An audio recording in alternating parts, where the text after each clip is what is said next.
P Vishwakarma स्वागत करता हूं अपने यूट्यूब मंच पर।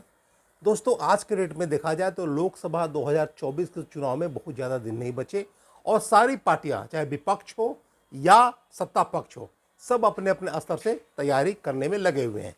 और जैसा कि हम लोग जानते हैं, बिहार में लोकसभा की 40 सीटें हैं और 40 सीटें सबका सब सीटें बहुत ही महत्वपूर्ण है और 40 का 40 सीटों पर जीतने का दावा जो है सत्ता पक्ष भी करती है, विपक्ष भी करती है।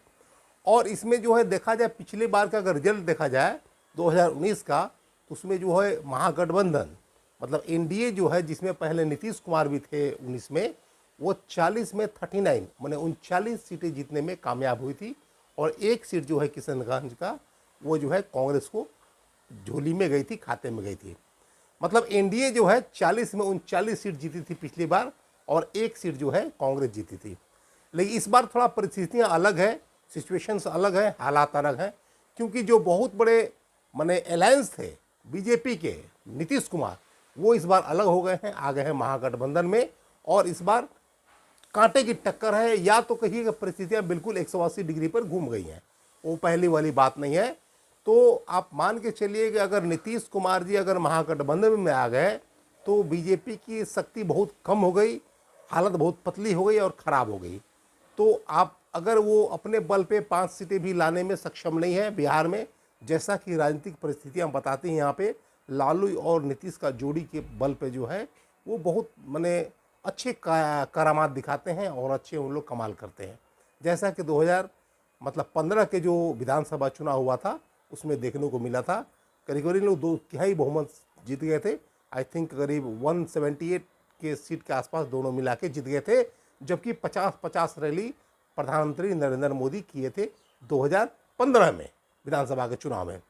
अब यहाँ हम बात करेंगे, एक हमारे बहुत ही अहम किरदार हैं, वो है मुकेश सहनी जी, जो वीआईपी के प्रमुख मतलब विकासशील इंसान पार्टी के जो सुप्रीमो है।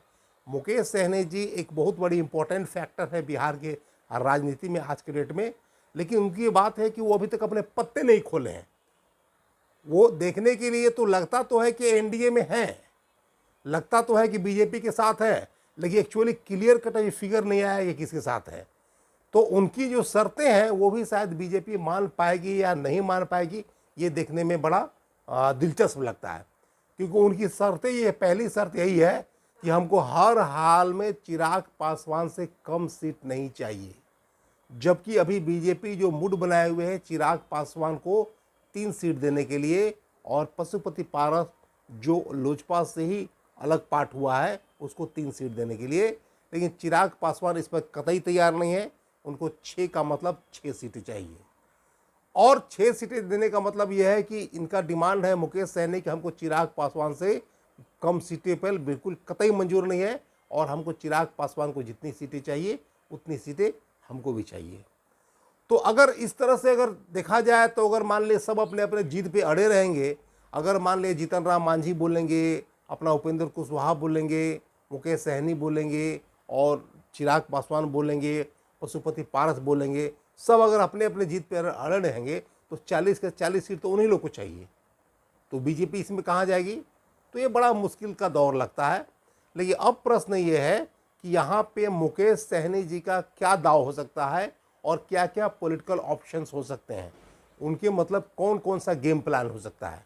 तो नंबर 1, उनका एनडीए में जाना तय हो सकता है, बशर्ते कि उनको कुछ सीटें बढ़ा के मिल जाए। कहने का मतलब यह है कि चिराग पासवान इतना तो नहीं मिलेगा, लेकिन 1 सीट देने को तैयार है अभी एनडीए। हो सकता है 1 से 2 कर दे, 2 से 3 कर दे, वही मुश्किल लगता है। तो एनडीए में जाने का मतलब है कि हो सकता है कि वो सांसद बन जाए, उनकी पॉसिबिलिटी है, प्रोबेबिलिटी है सांसद बनने का। दूसरा, इनके पास ऑप्शन है कि इनके चूंकि महागठबंधन से भी हमेशा रिश्ते अच्छे चलते रहते हैं, ये महागठबंधन में शामिल होकर के अपना, पिछली बार भी ये सीट पर लड़े थे 3 सीट पर, लेकिन इनको सफलता एक भी सीट पर हासिल नहीं हुई थी। तो महागठबंधन में इनको 3, 4, 5 सीट तक मिल सकती है, तो वहाँ भी अपनी किस्मत को आजमा सकते हैं और हो सकता है कि ये सांसद बन जाए, इनके 1-2 लोग और जीत जाएं। ये दूसरा ऑप्शन है। तीसरा, ये अकेले दमखम पर जो है चुनाव लड़े और पूरे बिहार में जो उनका 6% जो वोट अपने आप को दावा करते हैं उस पर अपना ताकत दिखाएं, शक्ति का प्रदर्शन करें और अपनी शक्ति का एहसास कराएं लोगों को। लेकिन इसमें दिक्कत ये है कि उनका जो है एक भी सीट जीतने का चांसेस बहुत कम है। वो सांसद बन भी नहीं पाएंगे या बन पाएंगे ये कहना बड़ा मुश्किल है, क्योंकि अकेले दम पर उनको एक भी सीट निकालना असंभव ही नहीं, नामुमकिन है। क्योंकि 6% वोट लेकर के वो कोई सीट नहीं निकाल सकते। अलग बात है कि सब जगह 4000, 5000, 6000, 8000 वोट लाएंगे, बट सीट निकालने के लिए चाहे एमएलए या एमपी का उनकी बश की बात नहीं है। यहाँ दो धुरी है, महागठबंधन और एनडीए। कहीं न कहीं इनके संपर्क में उनको आना पड़ेगा, उनसे जुड़ना पड़ेगा। तो जब अकेले चुनाव लड़ेंगे तो उनकी पॉसिबिलिटी शून्य हो जाती है, जीरो हो जाती है सीट जीतने की। और चौथा उनके पास ऑप्शंस है कि वो खुद जो है एक बिहार में 40 सीटों पर अलायंस बना करके जो असंतुष्ट गुट है, कहने का मतलब पशुपति पारस हो या चिराग पासवान हो या जीतन राम मांझी हो, उपेंद्र कुशवाहा हो, ओवैसी के पार्टी, तमाम तरह की जो पार्टियां हैं एक अलग गुट बना करके अपना अलायंस करके उसमें चुनाव लड़ सकते हैं। जैसा कि 2020 में विधानसभा में बहुत सारे पार्टी लोग अलग अलग दल का अपने आप को सीएम का प्रोजेक्ट कर रहे थे। उसमें उपेंद्र कुशवाहा भी थे और उसमें पप्पू यादव भी थे। तो उसमें हो सकता है कि जब 40 सीटों पे अलायंस करेंगे तो इनको हो सकता है कि वहाँ पे 20 सीट, 22 सीट, 25 सीट हो सकता है अपना ले और बाकी अपने अलायंस को दे। वो सीटों का बंटवारा तालमेल लोग आपस में देख लेंगे। लेकिन इसमें भी दिक्कत यह है कि यहाँ पे अगर दो धुरी से अलग हो गए, मतलब महागठबंधन और एनडीए से, तो ये सीट निकाल पाएंगे नहीं निकाल पाएंगे ये कहना बड़ा मुश्किल है और ये समझिए कि असंभव सा ही लगता है।